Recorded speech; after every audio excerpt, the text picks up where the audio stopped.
trappeur. C'est-à-dire que sa vie durant, il avait couru comme ça dans les forêts du Grand Nord pour courir le castor. Puis ben, il était arrivé à un âge où tu restes sur ta chaise à balançoire. On appelle en France le rocking chair. Il aimait comme ça, le soir, quand le soir tombe, imaginait des choses. Et la chose qu'il imaginait là, ce soir, c'était se dire, est-ce qu'enfin, un jour, je m'en vais retrouver le paradis? Ça, vous voyez, c'était vraiment une chose qui le tracassait, c'est-à-dire le paradis, le paradis. Déjà, à quoi ça ressemble, le paradis? Et là, le vieux Joe, il a fait une chose qu'on devrait faire, vous et moi, au moins une fois dans notre vie.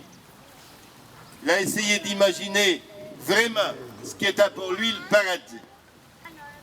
Je veux dire qu'il était en train de m'enregistrer et qu'elle va entendre ça avec cet accent.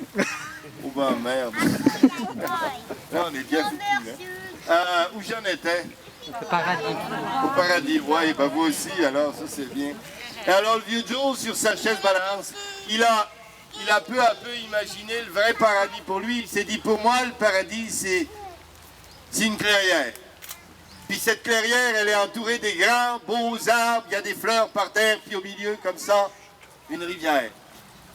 Puis voilà, pour lui, c'était le paradis. Alors il s'est dit, ben, c'était un gars pragmatique. Il s'est dit, ben alors, c'est pas compliqué, je m'en vais chercher le paradis. Alors il a pris sa vieille carriole, il a attelé son vieux cheval, il a mis ses casseroles, son banjo, puis il est parti. Il est parti dans les forêts du Laurenti pour chercher le paradis. Il a marché le temps nécessaire pour que ses rêves s'évaporent un peu, puis il a trouvé, à un moment donné, comme ça, au milieu du chemin, une squaw. Une squaw. Oui, normal. D'accord, oui, une femme indienne, oui, c'est ça, une femme indienne, qui était posée là, enveloppée dans sa couverture. Beau sourire étrange, femme belle, un œil à vous faire frémir son homme. Puis lui, la première question qui est venue, comme ça, c'était pas vraiment de demander l'heure, c'était lui dire, dis donc la squaw, est-ce que tu sais où ça se trouve, le paradis? C'était quand même la première personne qu'il a rencontrée sur son chemin.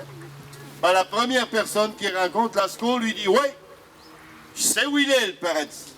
Viens, je te montre. T'as qu'à me suivre, et surtout, tu me perds jamais de vue. L'autre qui dit, c'est quand même plus simple si tu montes avec moi, non? Il dit, non, non, non, tu me suis et tu me perds pas de vue. Alors il a accepté, elle est partie en marchant tranquillement devant, et lui, bah, il a posé son vieux cheval au pas, et puis doucement, tranquille, avec la casserole, les banjos et les casseroles, ils ont réussi à suivre à peu près la squaw. Puis en suivant la squaw comme ça, il est passé dans une clairière. Mais une clairière, mon Jack, des grands, beaux arbres. Pas de fleurs par terre et pas de rivière, mais une belle clairière. Alors il a un peu tiré sur les brides de la bête, et puis il a dit à la squaw, oh, t'es sûr que c'est pas ici le paradis? Et non seulement la squaw n'a pas répondu, mais elle s'est mise à accélérer. Tu vois, comme si elle se mettait à trotter devant, comme si elle se sentait pressée par l'arrière. Alors, il a hésité un court instant, il l'avait sa clairière. Puis il s'est dit, on ne sait jamais. Et là, il a poussé le vieux cheval. Le cheval, il est parti au trot. Et tac, tac, tac, tac, tac, tac, tac, tac, tac. Il était là au trot derrière. Et comme il était au trot derrière la squaw, ils ont traversé une deuxième clairière. Et là, je t'assure, là, il y avait des fleurs par terre. Il y avait des grands beaux arbres autour. Je sais bien qu'il n'y avait pas de rivière, mais quand même, il lui a dit à la squaw, oh, la squaw, tu vois bien que c'est ici le paradis, arrête-toi donc. Elle s'est point arrêtée. Et non seulement elle ne s'est pas arrêtée, mais il s'est mise à courir, et à courir comme si le vent la portait, à cavaler dans la forêt des Laurentides. Et vraiment, il a hésité. Là, je vous dis, il a tellement retenu les brides qu'on s'est dit, c'est sûr, il reste. Mais il y a eu comme une force là dans ses bras. Il a ouvert, et le cheval, il est parti au galop comme jamais il avait pu galoper dans sa pauvre vie de cheval. Et ils sont allés, les casseroles, les banjos ont giclé dans tous les sens, et cavale, et cavale, et cavale, et cavale. Essayez donc de cavaler avec ces bêtes-là, sur ces chemins-ci, c'est sûr. Il y a eu un grand hockey, et puis, je parle du hockey, c'est pas le hockey, c'est le hockey, ok? C'est bien, vous suivez. Il y a eu, comme qui dirait, un grand trou, un rapetaplan, bim, bam, boum, v'là pas que la carriole tombe comme un tas d'allumettes.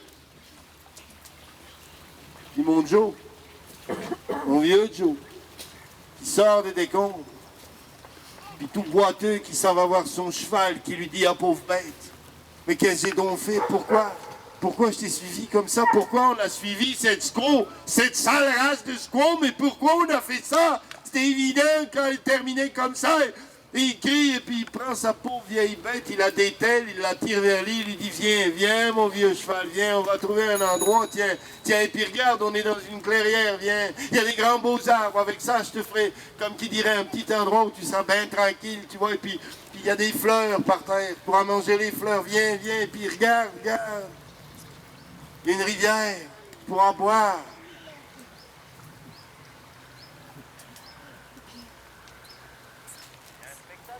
Une clairière, avec des grands beaux arbres, avec des fleurs par terre, puis une rivière. On y est. On y est, dis tu m'entends? On y est enfin au paradis. Elle avait donc raison, la squaw. Et il a appelé le vieux Joe, il a appelé « Oh, la squaw, la squaw !» Ce qui est bolo, c'est que l'histoire s'arrête là.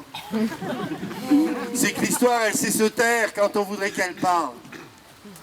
Mais qu'est-ce que vous voulez si jamais un jour vous allez jusqu'à Port-au-Percy, que vous poussez jusqu'à Espérance?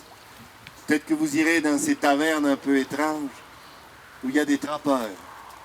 Et les trappeurs vous diront, pour ceux qui sont allés les plus loin dans la forêt des Laurentides, parfois, il leur arrive de voir une petite clairière. Dans cette clairière, il y a comme une cabanette. Et autour de la cabanette, il y a souvent des enfants qui jouent. Et certains, les plus vieux, les plus saous, ils vous diront que les enfants, ils ont les yeux du vieux Joe, et puis le sourire de la squaw. Seulement, les trappeurs, c'est des conteurs. Puis des conteurs, c'est des menteurs.